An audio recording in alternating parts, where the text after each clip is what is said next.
All right. We're live now. We're live. We're back. Guys, Mercury's not even in retrograde.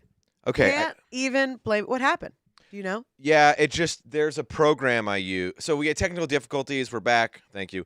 There's a program we use to stream it out, basically, and the audio wasn't connected properly for some reason. So we could hear it in studio. And you guys could not. But also, I'm so glad that you guys were watching to tell us. Yeah, thank you. Dude, shout out to Ricky Dunlop and my dad, Bob Gettlin, for raising awareness that we were going to do a whole... Because, most people would probably see, it's not... there's no audio, and they would just be like, all right, I'm moving on. They wouldn't bother to tell us. So thank you guys. I'm just sharing this right now. Yeah, no, you're all good. I know everybody was on the edge of their seat about my diatribe about being a pregnant woman, and don't worry, I'm still going to talk to you about it. You could share for me on mine. Okay. Yeah, it's just so crazy because it's so rare that you're experiencing something for the first time, and it's also, I guess such is life, where it's like, but it's your experience. Everybody's experience is different, and I feel like overall we've had a really pretty chill experience. But the other interesting thing is it feels like every day, because now we're in month 6. Yeah. So this is where my body is really changing and Sure. expanding. Yeah. It's cute at first. It's like, oh my god, little bump. Oh my god, Like what? oh my god, that's so cute. Oh, you've got a little baby bump. And then now I'm just like, oh my god, I can't So funny. I can't fit through doorways. I can't. Yeah, there was the other night. We got to talk about Friday, but real quick. So we came home and there's some parking where we live, and it was a really tight space between two cars, and you almost couldn't get out of the car because of your belly. Well, I had driven us, so I was in the driver's seat, because normally you'll just let me out or whatever, then you'll go park the car. Yeah. And yeah, I was like, oh, this is where I live now. I'm just gonna live here in the car Yeah. because I can't get out. Well, it was tricky because that's what we normally do, but you drove on Friday. Yeah, that's what I was saying. So I couldn't get out. Right. So we went to, I guess you would call it a drive-through rave.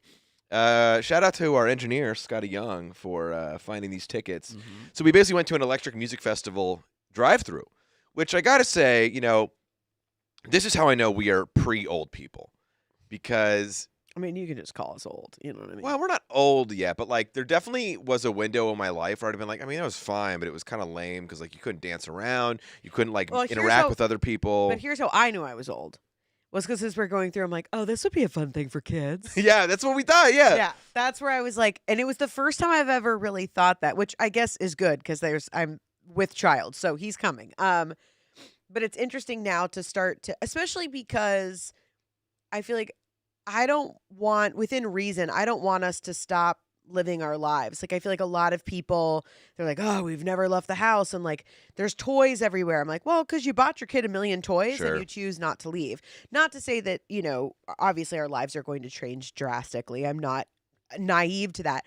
But Yeah. it's what are things that we can go and do and be outside and take a kid with us to go and do? I don't want to be those people that then kind of have this totally different mentality. So anyway, I was like, oh, this would be awesome for kids because there's all these lights and fun things, but they don't know that it's because adults like to do Molly and then look at them. Well, that's the funniest part is I could totally see some everybody's fake outraged about whatever thing these days. Some of it's real, but I could see some uptight uber conservative mom being like, well, I just don't like the idea that kids could go to this drive-through rave and then when they're adults they want to take drugs and have orgies and Yeah, and I'd go, yeah, that's definitely the precursor, not you being completely repressive. I'm sure that's for sure. But that's if you definitely want the to see what it was like, go to SE Gettlin on Instagram. Dance party time. Oh, excuse me. I'm sorry. Dance Party Time Machine. There we go. Scott Gettlin's EDM music project Instagram page was a great reel. You could see the whole drive-through. It was really awesome. Yeah, I thought it was cool. I mean, it's Some drive-through events are... This is what I've learned through this pandemic of drive-through events. Some things are fun and meant to be drive-through.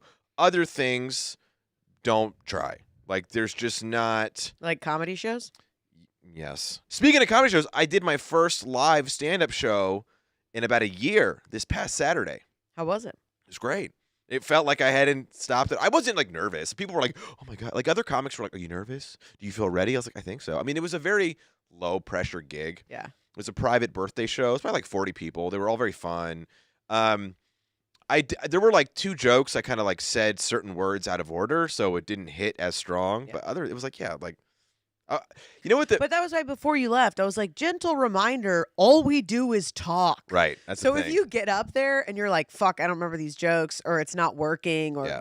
like, because there is something to that. I think comics ask, like, are you nervous? Simply because there is a very syncopated way in which it's music. When you've got a tight set, Totally. it is well orchestrated. There's beats. It's a rhythm, right? So that part I understand. That's where I was like, don't focus on that. Just get up there and just talk to us. You If know what you're else? funny, you'll be fine. You know what else I realized too is And like, I stayed home and watched movies by myself, and it was great. yeah, you loved it. I had this mindset. There is a certain element of stand up that you have to do in front of people to like in terms of the joke writing process, you can only do so much before you're in front of some audience for it to be like fleshed out. I realized though, I can do a lot more of it just crafting the words and getting the ideas really tight at home first, because I even in the lead up to it, I was like, oh, I have 2 like ideas for jokes that I want to really try at this show because I haven't written a whole lot of new stand-up specific stuff. And then I was like, should I go to a mic and practice? I'm like, no, I'll just write them out and do it at this show. And I did, and they both went pretty well. I mean, there's like some tightening to do, but both of the jokes really hit like really well. Like the idea behind them, I'm like, okay, yeah. So I don't need to be doing this at like an open But you're mic. a rare bird because, well, I would say it's 50-50. I think 50% of comics, as a general statement, are joke writers. Yeah. Like you sit and like write jokes. I don't consider myself a joke writer. I mean, hire me for punch ups. I write. I mean, I think I busted out 20 new jokes yesterday on a script, stuff like that. But I mean, like for my stand up, I can write a joke, but like what is something that I think is funny that I want to say? Right. So I certainly have to kind of take an idea and get on stage and talk about it, and then I'll find like what the funniest part is. Well, I think for me, because I've done stand up, I mean, at this point now, almost 10 years, if I really look at like the first time I ever got on stage and tried it, where I'm at now is now I understand. It used to be I would just have ideas, and I'm like, oh, that idea is funny, and it was so hard to figure out how to like. You have to present it in a very specific way for it to work on stage. Now, because I've done it so long, I understand when I get the idea, I can very quickly figure out like the word economy and the setup to make it work on stage. That's the main difference. So like, I have this. Don't burn your joke right now. I'm not. It's just like vaguely about like our excitement about our child coming and how we're similar but different on that approach. And that idea is funny, but I was like, man, so I knew exactly certain bullet points to throw in there to make it like hit pretty well on stage. Cool. Yeah. So anyway, I mean, Scott laughed. yeah. Scott, I want to talk about some stuff that happened recently over the weekend. Can you click that first link I sent you there? Did you watch any of the Grammys, Rachel? No. Did you hear about any of the We Grammys? don't have cable. Read this headline for us here. Oh, no. Did Bill Burr host? He was a presenter. Oh, Bill Burr faces backlash over Grammy jokes. Before I even know, that Bill woke up this morning and just went, why have me? Why have me? You know what I mean? Everybody, oh, SNL. Oh, Bill. Oh, Yeah. It's not fair. It's sensitive. It's too sensitive. First of all, Bill Burr is a god amongst men when it comes to stand-up comedy. I want to interview. There isn't many people that he's like in my top 5 yeah, of folks that I will interview at some point. he's amazing. Can you zoom in a little bit? Just read a few of this, the top of this article here, Rachel. I'd love to. But you know what I mean? It's like, how is this even an article anymore? Every time the man opens his mouth in a public forum, Yeah. everybody attacks him. Right. So here we go. Yeah, can make it just slightly smaller for me. I'm sorry. I know. No, that's fine. Yeah, there's all this crap Okay, great. pop-up ads. Okay. Bill Burr is facing backlash for some of his jokes at the 2021 Grammy Awards pre-telecast ceremony. The comedian's remarks during his appearance prompted some live stream viewers to call him out for insensitive jokes. ET has reached out to Burr's rep for comment. Was I the only one that wanted to kill himself during that piano solo? Bill quipped after walking on stage to piano music. I bought a suit for this. I thought I was going to be on TV. I'm such a moron. I'm losing so much money right now. While presenting Best Tropical Album, interesting, Burr cracked, how many like feminists are going nuts? Why is the cis white male doing all this Latina stuff? So that was the outrage. Well, wait. So go back. I need to just process again what he was saying. We'll read the next paragraph and it'll maybe Okay, make sense. fans were also upset by Burr's mispronunciation. Well, I'm going to do it too. Of Natalia I think it's LaForcadas? probably. Name while announcing her as the winner of Best Regional Mexican Music Album. I can't say the name. The Grammy goes to Great. I will accept on behalf for her. If I butchered her name, I'm sorry, Natalia, you won. I mean, I understand that because, like, at this. Well, why would the Grammys have someone who doesn't speak Spanish natively do that? I would just think if it's the best was the best Latin album, best Mexico musical album. No, this said Best Tropical Album, which I said didn't even know was a thing. Yeah, what is tropical? I think of the Baja Man when I think of tropical music. I just taste pina colada. That's when somebody says it's that. just weird. Like when you have Burr do something more like in his wheelhouse. It feels like somebody. Like there was a musician from another country or something that was supposed to host it. Like for some reason couldn't make it. And they're like, we need somebody. And they're like, and someone's like, get off your phone. Sorry, I'm texting with Bill. Bill who? Bill Burr. Get him in here. And then like, he just like showed up. I mean, I do understand. I think I see both sides of like, that's very much Bill's personality. Like, I don't know how to say it, but you won. Like, you're awesome. But I also understand, unfortunately now, especially because the Latinx community is so undervalued, frankly. Wait, why do you say Latinx? Just say Latin. Well, now Latinx is the all-encompassing term. I gotta say, I've talked to a handful of comedians, but Latin comedians, and they're like, "Yeah, don't say Latinx. I'm Latin." Or they're like, well, don't say Latinx. You should say Latinx. But yeah, or whatever. I mean, either way. I mean, I also on my Instagram I spell women a lot where the E is an X. Why? And I don't, because I service a lot of different people.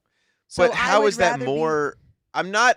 Listen, I am for wait, before you go in on me about my language choices, why don't we finish going off about Burr here? Okay. Yeah. It's 50-50. I mean, it's like I don't think that like I don't think that was well, I can't say it wasn't offensive. I'm not Mexican. So let me say that, right? I'm a white woman speaking about this incident.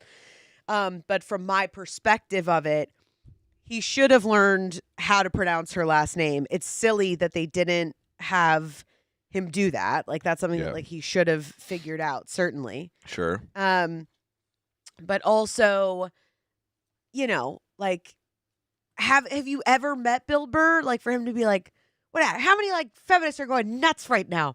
Like, It's pretty funny. I will say, people are talking about it. The Grammys, remember I said before. Oh, so they weren't upset about that comment, though. They were upset that he couldn't pronounce her name. Well, but now I'm reading it because he's basically calling out all these white dudes that were doing Latin music. Probably. So that's funny. I think I watched the clip. He basically was trying to he was attempting to be self-deprecating, be like, I'm not going to pronounce this properly. I'm sorry, but you won. It's amazing, And I just think, listen. We got to, at this point, well, everybody's going to be upset about anything. Twitter was going nuts, Twitter's a hellscape. But there were some accounts with like hundreds of thousands of followers that were just saying like, cancel Bill Burr. In fact, cancel white men. It's enough. Or just, all the, it's like, fine. Okay, sure. But I just thought it was funny because First of all, let me tell you a cause that's never going to get taken up, okay? If you think you're going to be able to cancel all white dudes, good luck. You know what I mean? I'm not joking, I would love to see a world in my lifetime where there are no white dudes in Congress and the government, so I could just be like, see, everybody's bad at that job. It's not just us. Humans suck at this. Sure, I think that's a different argument, but... Fine. But I'm just saying, I agree that there are... people get corrupt and evil sometimes, often, when they have power wielded to them, I think it's absurd to think it's uniquely evil white men who do it. It's humans. But I don't think I can tell this is a trigger point for you. Well, it's just so absurd. I don't think it's absurd. I think we've got, I don't know, the entire history of humankind to kind of base it off of. Okay. But I hear what you're saying. I mean, power is not being corrupted by power is not, you know, only, and the reason that we know that is like, look at all of the other countries of, you know, people that those aren't, you know, specifically white men that have also been. Exactly. But it's a patriarchal thing, but I don't want to get into it because I'm having a good morning, you know? Right. If women ran everything, then all the problems would be solved. By the way, Tucker Hobby says, my girlfriend is Cuban. I asked her and her family about Latinx, and all they said was, please say Latino. I have not met one person who asked me to say Latinx. That's the thing.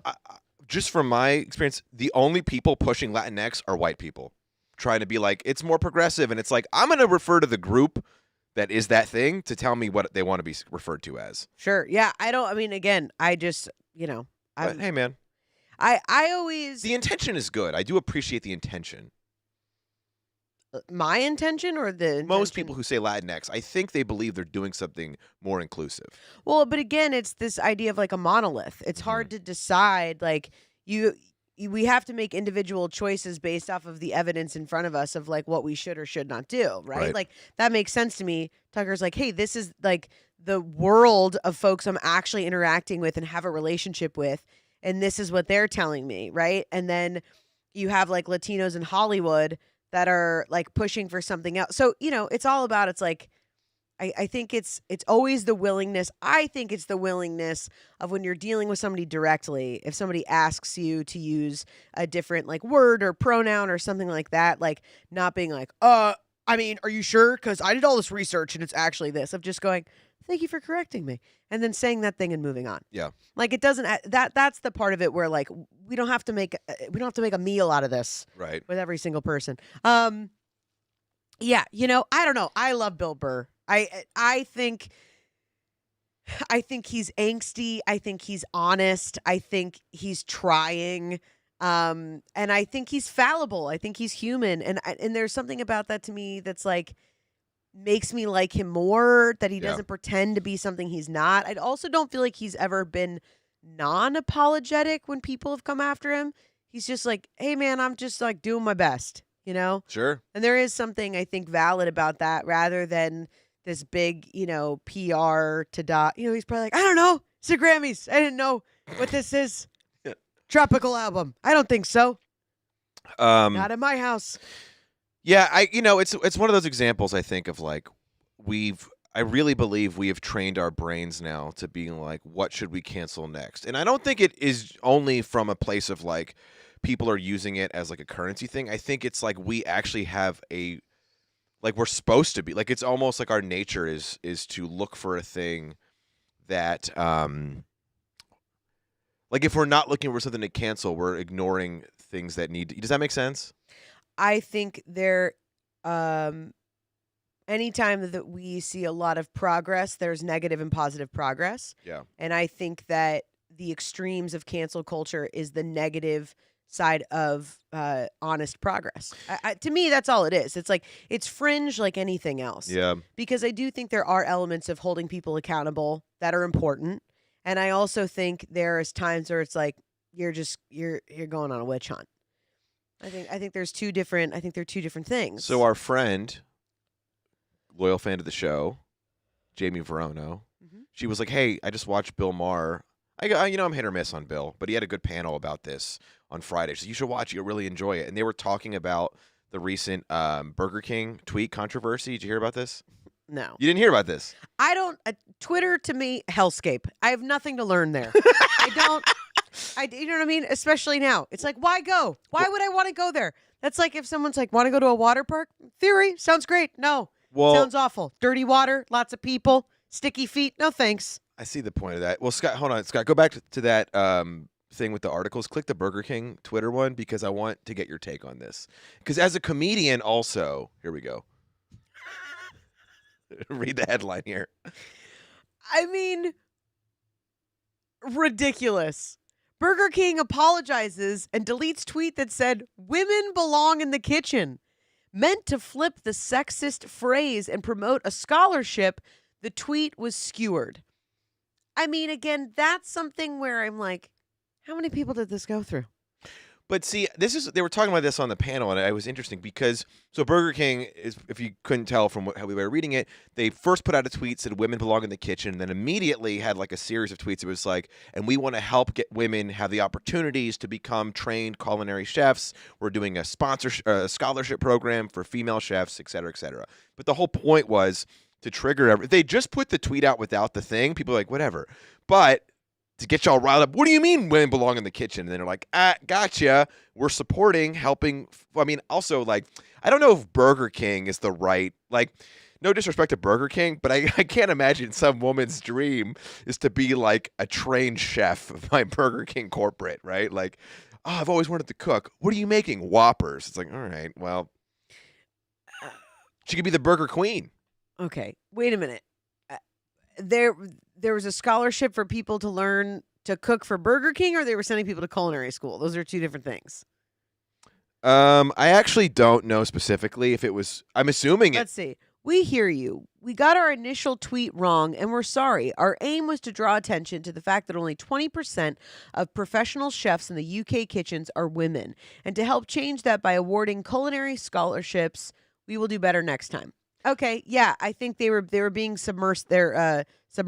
Yeah, I think it's just like to say we Burger King are like helping. The tweet should have been, or the image should have been, women like women belong in the kitchen, and then it should have been an image, I think, rather than the tweet, because the image itself is cool if then underneath they had that stat of only 20% of chefs or we're here to change that. That would be, to me, funny, an interesting take. It's clickbait, but you're also telling me right away to tease it and then come back and say something. You've already riled everybody up because everybody would already be pissed anyway. I agree. I mean, I think but it kind of raises that point. It's like it's better. You're going to get more. We've known this forever. You're going to get more attention for the thing if you do something controversial. If it was just Burger King was like, hey, we're taking a stance to get women. Well, yeah. I mean, and honestly, that could be part of it too, where they could have done it on purpose. Now everybody's talking about Burger King, and what? Like people are going to like stop eating at Burger King. I mean, That's the thing. It's like. To me, that is the other thing about cancel culture. People should stop eating at Burger King. It is disgusting. Yeah, that's for other. I will say though, if I'm on the road and they've got chicken fries, I might stop. They're not bad. To me, I mean, they're awful, but they're not bad. It's pretty low in my ranking of like fast food. I mean, I've maybe eaten at Burger King maybe 7 times. I can't. Scott, when's the last time you had Burger King? Yeah, I don't think. Yeah, I never eat Burger King. Do people go there because they don't have other fast food places there? Some people like it. Really? That's their first choice. If you like Burger King, let us know. I'm doing a poll. How many people genuinely? First of all, if you even genuinely like it at all, and if it's your first pick. Did you see the ad thing they did where they had, instead of having like really nice pictures of their food, they took a bunch of pictures of it like really moldy and gross. Okay. To show that it was, I'll pull some pictures up, but to show that it was like there's no chemicals, that it's completely natural. That's like this is what it would look like if it went. Remember when Instagram did a thing where it's like women were like, I'm not wearing makeup today. Look how brave I am. It's like that's the food version of that. That's funny. All right. Yeah, there's nothing there's nothing funnier to me than like a conventionally beautiful woman not wearing makeup and being like, no makeup day. Yeah, it was like all these gorgeous women. Still giving you like a selfie face and being like, brave. I'm like, I don't think you know the definition of that word, gal. Oh yeah, there we go. That's disgusting. Okay, so I guess they're trying to show there aren't like additives put in, but that's interesting. Yeah. I remember I think like Rihanna or one of those women was doing the no makeup thing. It was someone like objectively beautiful. It's like, all right, come on. Like, cool. There's always got to be something.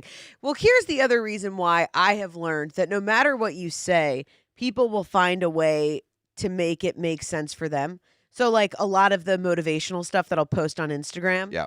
And I do, obviously, like I am of privilege, so I will always have blind spots, right? Sure.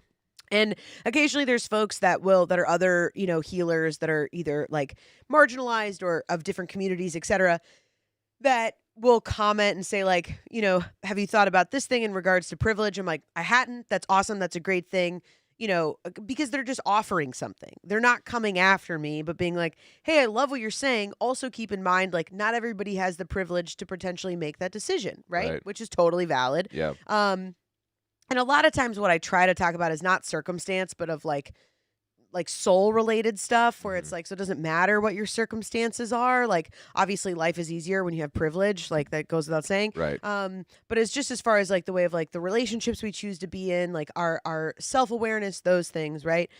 It doesn't, that's a choice that any of us can make. So I try to lean all of my work there because that's something that's really about all of us and is about souls rather than, like, boss up, babe. No, I get it. Well, but the point being that it's like, even when I post stuff, sometimes it's like so clearly, like I have one ad on Instagram that's running right now, and it's like, I don't even know what it is. It's been running for so long, but something like, great plug. Listen, being a leader doesn't mean that you have followers. It means that you go first. Yeah.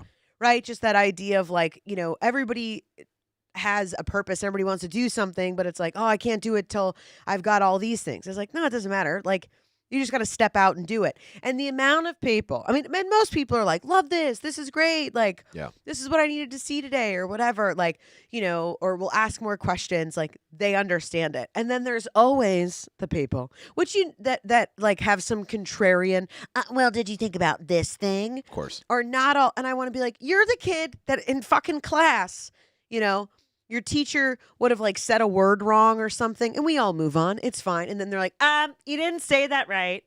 It's like, you're 7. You know what I mean? Have a seat. We don't need to hear from you. Yeah. You know what I'm talking about? The people that, of course. Like, well, and that's Mr. and Mrs. Contrarian. And that's we keep talking about this, we society, but nobody knows what to do about it. But it's like, that is the biggest, in my opinion, fundamental problem with social media. Twitter's the worst with this, which is good that you're not on it. Yeah, I don't have time. I go back and forth. Sometimes it's interesting, but it gives a false perception of what the actual social climate is. Because when you make that post, right, you've got like 3 different types of reactions. The biggest one is people are like, I like it. And they, cool. Or they don't even react at all. But they're like, that was nice. Maybe click the little heart and they move on. And then there's a group that's motivated enough to comment that they liked it. And then there's a group that's the most motivated, probably the fewest amount of people, but they're most activated that they want to tell you it sucks. Well, that was the guy that commented. I have another one that says, behind every great woman is nothing. It's her. She built it herself. Right, or yeah. something. And which is like not a new concept or quote or whatever. It's pretty funny. And can I pause you real quick? My favorite thing is my buddy Tim Sturdivant screenshot it, texted me, and goes, "Yeah, fuck you, Gettlin." It was so funny, dude. Shout out to Tim, man. He's so funny. If you ever so listen to good. this. But this random dude, I don't know, Sean from Iowa or something was like, oh yeah, well, even if it is a man and there is no woman there, she wants to take credit for it. And then like gave me a flick off emoji. And I ended up, who hurt you, Sean from Iowa? I know, and that's where I was like, the comedian in me always wants to go, dude, you want to talk about it? It's a trigger point. But then I'm also like, maybe he had a bad divorce or something. Clearly, okay? Like, that man is not well, okay? That's not a normal response. But instead, I'm like, it's my page. I don't do... If somebody leaves something that's like, even if it kind of like, those times that are like teachable moments and somebody's offering something, like even if it makes me feel, ultimately it's just embarrassment, right? Where I'm like, oh, I didn't think about that. Like, it's embarrassing, but it's a way to learn, and I want other people to be able to get a new piece of information and change their opinion. That's what learning is, sure. Right? So those I'll leave up. But with that, I just wanted to ask all of the questions, but I just deleted it instead. Yeah, smart. Well, on back to that panel that was on Bill Maher. Because I don't think that was a teachable moment with Sean. You know what I mean? But it was Bill. I forget this other guy's name. He's really good. He's Scott Calloway or something. It doesn't matter. And Larry Wilmore is like a funny. I know he is. Yeah. But the other guy was a professor at NYU with books about the dangers of cancel culture getting out of control. But one of them said, what the ultimate signature, like identifier of privilege is? It's the ability to be illogical. And they use this example. So a few years ago, the governor of Virginia, a Democrat named Ralph Northam, he got caught or some photos from the 80s resurfaced where he wore blackface at a party. And I don't think it was like as much of like the racist, hateful blackface. I think it was like he was doing a character of like but either way, I'm gonna go full retard. It was just bad, right? Bad luck. Came You guys out. remember that movie? Of course. Okay. Yeah. But then Larry Wilmore was pointing out that like black people in Virginia were like, yeah, but also he's done all these social programs that we're benefiting from. Whatever. Like, we don't want to roll the dice, get this guy out of office, and maybe somebody comes into office who hasn't been in blackface 40 years ago. Whatever. Like, you know what I'm saying? So he's just pointing out, like, it's like a privilege to be able to look at that and make it a thing that you think is like the priority. Yeah. I think that is a very intelligent, nuanced, which is my new word of the month, look at cancel culture. You know, I mean, but I think that's the other thing of like, we have now given everyone a voice, which means the contrarians get to speak. And to your point, they're the only people that are going to be riled up enough to go, you need to hear my point of view. Well, it's like, right? You've like taught kids. Like I've taught kids. Scott teaches kids. The one that's a pain in the ass is the one that gets all your attention. Well, exactly. I mean, that's the thing. So it's like, why? I'm hoping actually that through this time and history and through all this does open up this conversation of no longer viewing different groups of people as a monolith. Everybody has to have the same point of view. Understanding the evolution. We were talking about this last week with Dr. Seuss, where it's like you should be able to look at something and somebody should be embarrassed of going, yeah, I would never do blackface now, but it was the 80s. Like, that was a part of my character. It wasn't out of there was nothing associated with hate or whatever. Was it appropriate? No, but it was the 80s. We didn't know. And then, being able to be like, look at all this stuff that I've actually working for political and social change. Just very clearly, time has moved on. It's my deepest apologies, and being able to make a sincere thing and everybody being able to go, yeah, that feels believable. We understand that. I mean, that's the other thing where nobody tells the truth in the public sphere. Let me back up. Rarely do people tell the truth in the public sphere, that we don't even have the ability to judge when somebody is telling us the truth versus when somebody's bullshitting us. Interesting. So even that's a really interesting point. You're so right about that. And that's why people crave authenticity now more than ever. 100%. And that's why people ultimately love Bill Burr, because he seems very authentic. Even if you don't like the way he's presenting stuff, he is clearly like, it's who I am, man. But it's also everybody. You're not going to like everybody. Yeah. That's the other thing. Like, when everyone's like, well, it's not for me. Exactly. End of sentence. It's not for you. Not everybody is going to have the same opinion as you. Not everybody is going to be here for whatever the thing you're here for. And, it's like that's the thing. And that's the other beauty of like living in this time right now where we have access to all these like micro influencers, big influencers. Like, there's a million podcasts. Like, if you don't like something, thank you next. That is true, and I agree with you. I think the problem is because we live in a world where showing you like something is its own currency. Everybody's vying to get that. So it's like it's you can't only be like, it's not for me. People will always find, I'm generalizing obviously, but people will typically find a way to push it on you. If you don't like this, especially if it's anything vaguely related to a social cause or like some kind of activist movement or whatever. Even if you're not, like, if you're not being like, I champion this, then you are therefore a problem. But that's what we're talking. I mean, yes and no. I mean, not so much about virtue signaling and things like that.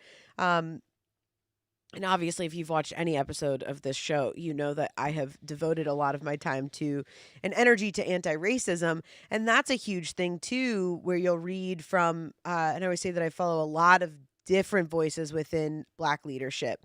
So often they don't have the same opinion, but I'm just sharing that of saying, like, even then where it's like, okay, I see you for people who are like, look, I did this and I did this and look, I did this. And it's like, if you're just putting that up here, because most people who are actually supporting these causes and educating themselves and whatever, like, aren't taking screenshots of every single book that they're reading on like white fragility or whatever it is. And like, that's only one part of the conversation. But the other thing I find like frustrating, not even personally, just like on like a practicality scale, is like there's not even a consensus of what anti-racism is versus I'm not racist, and then it's like this thing that is now fairly popular in the zeitgeist, but there's not a clear consensus on what it is, and there's an attitude that like if you haven't embraced it, then you are the problem. But of course there isn't a clear consensus because there isn't there isn't like it's a movement, it's a feeling, it's microaggressions, it's all of these things. So I think that's exactly what some of these leaders are saying, which is like, especially for like white folks, if you're, like virtue signaling in this same way, it's like you don't get points. Like we all Right. haven't decided what this thing is, right? There's different theories, certainly, of like, how we all, abolish racism in a sense. But that's also not something that we're going to tackle in, 2021. Like this is like years and years and years and years and years of work. Right. It's the same as like virtue signaling right now with the vaccine. If I see one more person being like, Dude, you know what's funny? Oh my On that note, God. I didn't save this article for Scott to pull up, but I saw it was one of these, super lefty blogs. It's everything is about progressive stuff. It was like Slate or one of those, yeah, and they were like, basically the take was not only should you not shame people, like not only is it good that you're doing your selfie vaccine photos, but if you shame someone, if you make fun of someone, you're the problem because you're what do you mean if you make fun of someone? like what we just did, being like, stop with your like, I got my vaccine. Like we are the problem now because we're inherently pushing people to not get vaccinated because, but again, that's the thing. Everybody, I mean, we're comedian podcasters, like we're having a take too, but like everybody's got to have an angle. I got to have, this is why. But no, but I heard somebody that was very Tasmanian devil. Scott, can you just Google like Slate selfie vaccine and see if the article pops up? I mean, I would say for me. Yes. Okay, sorry. Well, I'm sorry. I had a like text blowing up. I wanted to make sure there Everything wasn't good? like something. Yeah, it's fine. Yeah, here we go. This is the headline. Wait, click it. Yeah. Oh. This is read the headline word for word from Slate. You are not allowed to be annoyed by vaccine selfies. Yeah, this author sounds really fun. Who's it? Ugh, Yeah, Rebecca. Yeah. No one likes you, Like a Rebecca. Onion. Her last name's Onion. Oh, she's trying. You know what I mean? You are not allowed to be annoyed by vaccine selfies. Pro-vax culture might be cheesy, but will also be saving lives. Here's the thing, and why But will absolutely save lives. it's whatever. I'm over it. We get your point of view. I'm not saying that people shouldn't encourage. The vaccine is going to save a ton of lives. That's not negotiable. Whether it got pushed through too soon or not or whatever. Yeah. But it's also, to me, it's like it is a personal choice. These did get pushed through way too soon. We don't have proper real data. Yep. They don't stop transmission. They lower it, but like you can still get it if you're vaccinated. You can still give it to somebody else. And then also like the main factor, which is huge, don't get me wrong, is really that if you were to contract it after getting the vaccine, then you're just 95% less likely to have symptoms, right? Which is going to save tons of lives. And it's the way that we're going to be able to open. We live in 2021 where we do, even though I have a lot of issues with our healthcare system, I also at the same time am so grateful that we live in a time where people don't die from a common cold. Sure. Yeah. It's incredible. Yeah, people used to die of dysentery. Right. I mean, it's incredible and people should take advantage of it. The difference is, it's one thing, I think, like medical professionals that were getting it and posting and being like, this is safe. I'm getting, if you have any questions, reach out. Like, I think one of the most influential ways is seeing other people around you getting it. But that's also called peer pressure. Just let me finish, okay? Of like, I agree with you. no, I know I'm talking to people that might be listening and they're like, Rachel. I'm like, just let me finish, okay? That's also fear of like, oh, well, if everybody else is getting it, like, I guess I have to as well. And to me, it's like, I don't know, like, I feel like a lot of people are just posting it because they want other people to go, oh, you're so good. Oh, you're so good. Like, you know what I mean? It's Of course. It's But not why about would they health not? and safety. It's because they want everybody to be like, oh, you're a good citizen. I don't think it's only that. I also think it's like I did something and like, I mean, it's the same as voting. It's the voting Right. sticker selfie. it's probably a mixture of both. But my only thing I get annoyed with, and I'll preface by saying I'm pro vaccinations. I have not gotten one yet. I will eventually, I'm sure. Well, you're not eligible. Right, but I'm just saying, like, I'm in no way against like people getting them being them and them being readily Certainly. available. Yeah.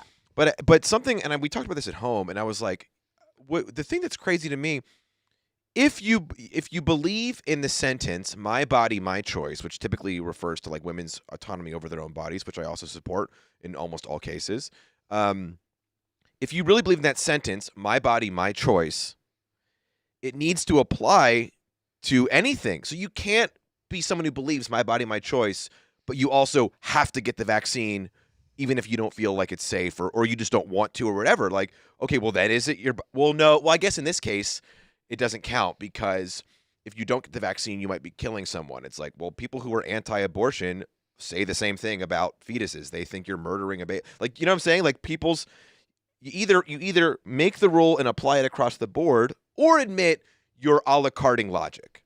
You have to do one of the two. It'd be like, well, I think this is my – to me, it's not even a la carting logic as it is. Maybe you should accept that you have more in common with somebody across the table than you want to give That would be yourself beautiful. credit for. That's what I think. Where, yeah, it's so interesting of like a lot of the anti-vaxxers I know are, I guess I don't know if they're evangelical, so I shouldn't say that. But a lot of them are, like Trumpers. They Sure. are like, heavy Christians and like big C Christians, as they call them. What's a little C Christian? And I don't know, gemstones. What? But no, the term big C Christian means somebody who's like really living in their faith. Oh, okay. That's what that means. So it's Little somebody, C is like Christianity light. no, I think it just means like sure, yeah, okay, let's move on. But the point being, well, that's not the point. So you're holding me up here. Okay, I'm sorry. No, I lost my train of thought. You know what I mean? That wasn't fun. Yeah, that they're like, abortion is wrong. We should be able to tell women what to do with their body because, yeah, it causes other people you're murdering people. But then they're like, I shouldn't have to vaccinate. Like, this is my personal choice. The government shouldn't be able to tell me what to do.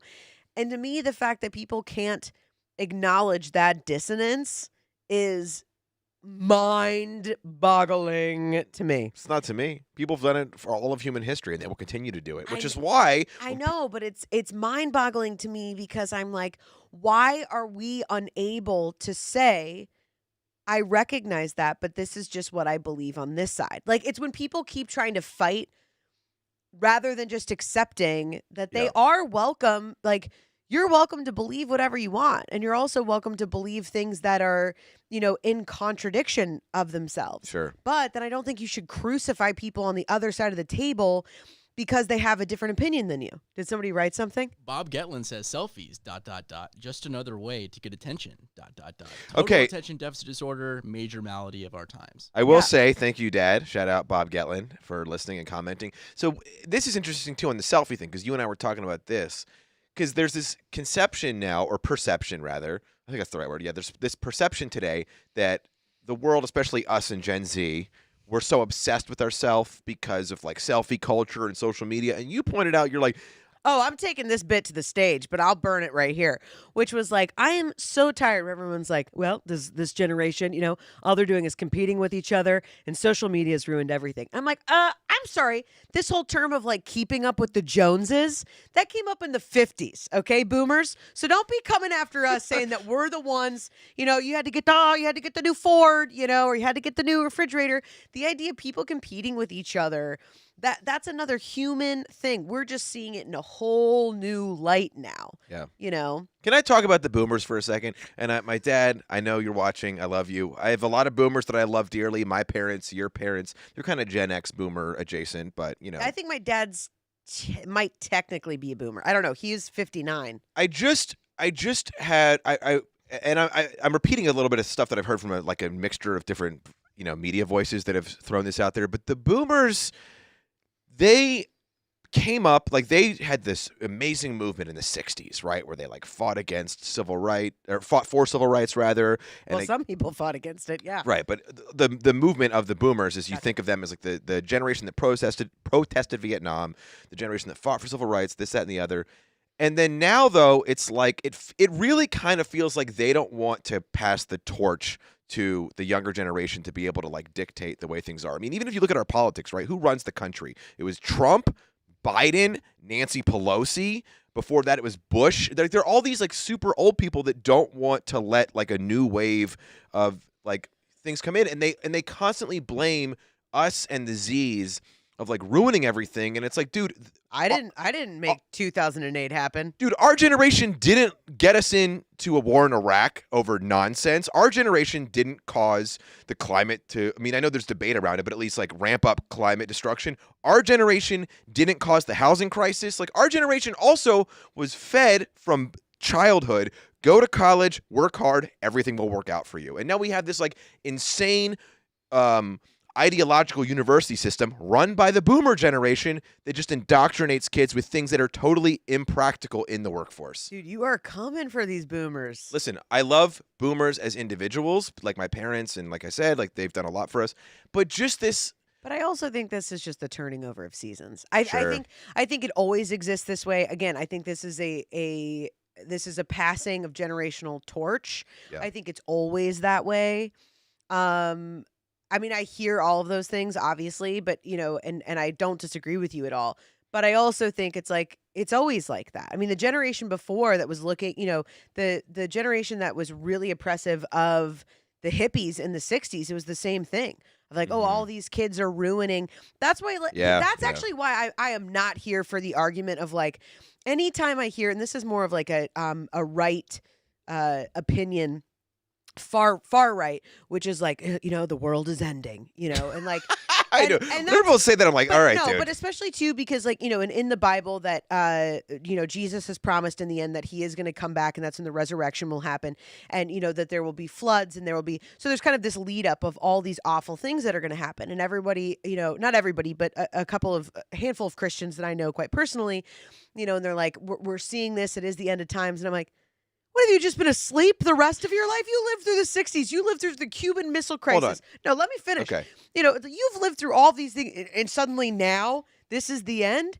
It's like, this is history. This is what happens, that every, 30 years or so, you have this insurgence. This is called growth. It happens personally. Like, if you can't look at it on a micro level, look at it or a macro level, excuse me. Look at it from a micro level. Like, in your own life, it's like, where people are always like, oh, yeah, I mean, I changed the most from, 30 to 35. Those were huge years. And then you go along for a while. And You then have, specifically. yeah, very much so. Wildly, you know what I mean? Had my own resurrection. You feel me? But things, that's growth. That's shifting. That's, we see that all the time, like, erosion in rocks and sand. Like, these are not things that stand alone. And so I think sometimes when people look at them, especially right now, and it's like, it's the end of times. And it's like, how defeatist and frankly quite arrogant that you're like what a cop-out to me. Well, rather than just going, yeah, shit's really tumultuous. Because we have, generations and generations and generations of us trying to figure it out. You know what? We should be really effing grateful to a certain extent that we lived, yes, we've been in this pandemic a year, and we've lost a lot of people, and people have lost a lot of things. We have also unearthed so many things in our country that are not working. People have discovered new talents. They've discovered new things. People have fallen in love. People have, persevered through having babies at home. People have, like, just all of these things that have happened as a result of this. And it's like, how selfish and one-sided of us not to look at this and go, what a monumentally constructive time for all of us in so many ways. Because there was another thing I read recently that was like, as much as we have said all of the mental health stuff that's come out of this isolation and all that, there's been a lot of really, really negative things. I don't mean to dilute those in any way.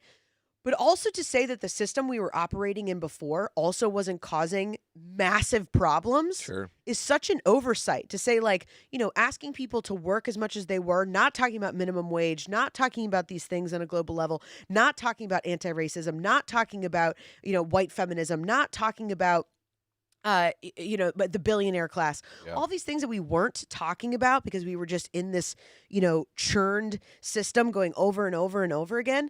It's like, yeah, we had a second to stop and look at it and go, what the fuck are we doing? So there's so many things I want to say in response because you brought up so many good points. And I know we're kind of coming to the end here. We got about maybe 10, 15 minutes before we got to wrap it up. Well, if you want to go later, because we started later, it's. I guess we could. I guess, Sure. I mean, I'm revved up. We can go a tad longer. Well, I wanted to say, just on that point about, like, you were referencing, like, your super big C Christian friends that are like, it's end of times. And my thought is, like, okay, if you really, truly believe in that line of faith and gospel and stuff in your heart, like, it's not like it's theoretical. It's like you really believe this. Wouldn't you be stoked that it's the end of times? You get to be the generation that sees Christ return. You can live stream Jesus coming back to earth. I do actually. Wouldn't that be awesome? But I do also. I kind of think there is a part of it that is that too. Well, then you should be excited. Well, that, but also, I know you're being live streaming Jesus Dude, coming back. think about how many people, oh, it's me and Jesus, woo, doing like a selfie. That, you know the amount of other people that would come and go, it's a fake. It's a deep fake. That's not actually Jesus. That's not actually Jesus. Jesus deep fakes. Yeah. Christ couldn't even, whoever, I'm Jewish, but I'm whatever, man. But like if any, prophet returned, nobody would believe it. And then you have, some idiot on the other side. The devil invented social media to trick us. And, we're just dumb, man. Humans are dumb. We do the same thing over and over. To your point, right? It's like what this situation has taught us, all the things you mentioned, early on in the pandemic, we both got let go from jobs we had, which weren't like our dream careers. So it wasn't side hustles. Yeah. But we had to like really pivot and assess. But since then, in that year from when COVID hit to now, we got married, we got pregnant, our production company kind of started before, but we really ramped it up. We started 2 businesses effectively, sold a project, moved into a standalone home in Los Angeles, which if you live in a normal place, that's like, who cares? But if you live in Los Angeles, that's like a milestone achievement. People come over now, they're like, dude, did you fall into some money, bro? Because our friends are comedians that are like, trying to like. I know, but even people that are like working, I mean, I have friends that have been consistently working in television 5-6 years that were just able to buy a standalone home. Yeah. So yeah, I mean, these are, and we were obviously like very grateful in the way that all of that came together for us as well. But yeah, I mean, but I was saying the other day, like our buddy, shout out to Chase Austin, very, very funny comic, and now Pizza Man, dude. He's slanging pies out of his house. He and his wife are moving to San Jose. He's going to open a pizza shop and start a comedy show down there. And so he was posting on his Instagram that he was making these pizzas. And I told Alex, I was like, dude, we got to go get a za from Chase. He's like, what are you talking about? I'm like, he's making pizzas. And, just all of those different ways that I've seen people step out and try other things that they never would have had the time to try or to do. Yeah, exactly. And, it's just been a really... Scott's been crushing it on his, Dance Party Time Machine videos now that he's not in person teaching full time. It's like the amount more of like space that you've had to be able to do that. They're really good, dude. You got to check out. Yeah, everybody follow Dance Party Time Machine on Instagram. Shameless plug, y'all. But I had one thing I want to. When you're done, I have a. No, go ahead. So just when you were talking about the billionaire class and everything, so I have to verify this fact, but I heard on a podcast from like a panel somewhere that Amazon has more lobbyists working on their behalf in D.C. than actual members of Congress, which I believe is probably true. And this guy was pointing out that the dirty secret that we kind of talk about, but it isn't really, nobody knows what to do about this, is the billionaire class is killing it through this pandemic. I mean, if you're in the business of like screens and attention or delivery, whatever, so like all the big ones we always talk about, they're making money hand over fist. And this misconception that like it was, it's taking this long to get vaccines to roll out, that and the other. If Amazon's stock had plummeted from this, they would have had vaccine to your door across the country overnight. Yeah. It's all it is. But because all these platforms, and I don't want to say that they actively are trying to slow it down because I don't have anything to back that up, but it is without question that if Facebook. Oh, I see what you're saying. Of that, they're not in any way of wanting to facilitate. Correct. Because if they did, I see what you're saying. Well, there's now apparently Amazon is looking into like their own. I have to again do a deep dive, but I've read about their own healthcare. Like they do everything else. Stop. It's Amazon healthcare. No, but hold on. I would love if someone's like, which vaccine did you get? Pfizer, Moderna, or Amazon? Like, I mean. But let me throw out an idea here because I'm of the mind of like these companies have too much power. We know this. We don't know what to do about it. We could try and break them up. What does that even really mean? What does it do? It's called regulations. What do you mean? What does it do? What does it mean? I understand that, but what I'm saying is to actually have it implemented on a way. There's a lot of regulations that don't actually do anything, that don't work. You know, right? Because the people that are making the regulations are the people that also benefit from them. My only point is what I'm trying to get to here is just I'm just saying. Okay, and then I would like to speak. Okay, I'm just saying. If I understand that there's like drawbacks of giving even more power to these or letting them control even more things, but there is at least some question or conversation to be had. If a company like Amazon getting into the healthcare game ultimately, at the end of the line of it, gets more people access to convenient healthcare options, is it so awful? No, I don't think, though, that they should be allowed to expand in that way until we either break them up appropriately and figure out a way to better, like, if they're being able to control that many things, then, you know, those people should have sick leave that work in all of their, like, stations. They I should agree. be making $20 an hour. Like, you should be able, it's the same thing of, like, when you would go and work for Ford, you know, and, like, the 40s, 50s, maybe early 60s, you could buy a standalone home. You know, it was a normally like a one working, you know, household. Mom stayed at home. I know these are heteronormatives, but, you know, stay with me. Yeah, it was the 50s. But yeah, I mean, the point being where it was like people could survive and feed their entire family from their one job, and they just went to, you know, they went to Ford and they came home. It was like my dad's father worked at Post Cereals as a painter and supported, well, I guess my grandmother was a nurse, but I mean, he made good money there, and he was a painter at Post Cereals for his entire career. I never would have thought that a cereal company needed a full-time painter. Yeah, he would go and paint all of the, you know, the different rooms and things like that. As I guess, you know, maybe if they had a new cereal or something and they moved, you know, machines around or whatever. But yeah, he was a painter there. Because my first thought was like, why would they need, like, what company hires a painter? But then I remembered now that, like, companies have, like, influencers on their payroll. Like, that's just as absurd. But to try and explain it to someone not at the time, like, you know? Yeah. But I just say that of, like, people should be able to work for Amazon and make a livable wage. I mean, to me, that is what's most destructive.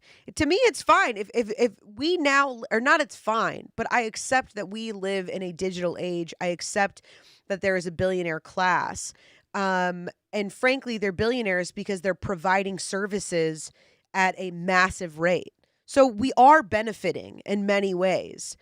The issue or the problem that comes up is, what is the division of, if we're continuing this huge wealth gap, that's a problem because it's not going to get any smaller. But it was the same thing like you were talking about with like the food pyramid, where the sugar lobbies like had their own sugar committee that was like, nope, sugar's good for you. So regulations, to me, is what I'm saying, is the same thing. Right. Of like, of course regulations aren't going to work if the people that are going to benefit from it are the people that are making the regulations. Well, it's back to the point where, like, and again, I have to verify this, that it's a fact, but that Amazon has more lobbyists in Congress than members of Congress. Yeah, of course, because they have so much money. But there's really only one way. I mean, I know, like, yes, voting helps and trying to pressure your representatives to do stuff, it helps to an extent. But really, ultimately, what it takes is the dollar. That the public has to decide, well, we're going to stop using Amazon because we don't like their predatory business practices or whatever other thing they're doing.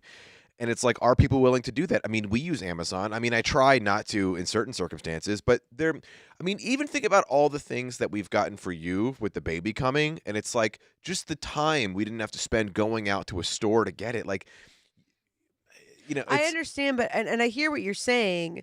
And again, that's why it's like Amazon has become, you know, they become billionaires because it's a product that works. How do you slow the ship?